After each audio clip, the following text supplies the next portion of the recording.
tegid avaliku pöördumise presidendile.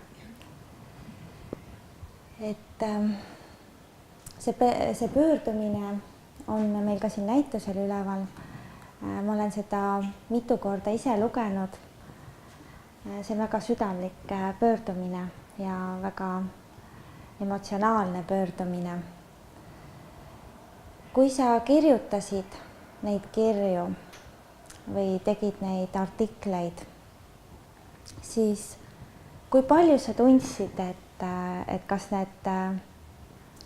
kui palju nad võivad meid aidata, meie Valgamaad, et kui palju sa uskusid sellesse, et ikkagi nad ei pane kinni seda sünnitusosakonda?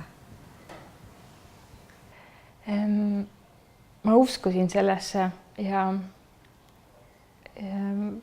väga pikalt uskusin, et põhimõtteliselt kuni lõpuni, kuni sulgemispäevani. Et mul oli kuidagi selline südames selline tunne, et ma pean seda tegema.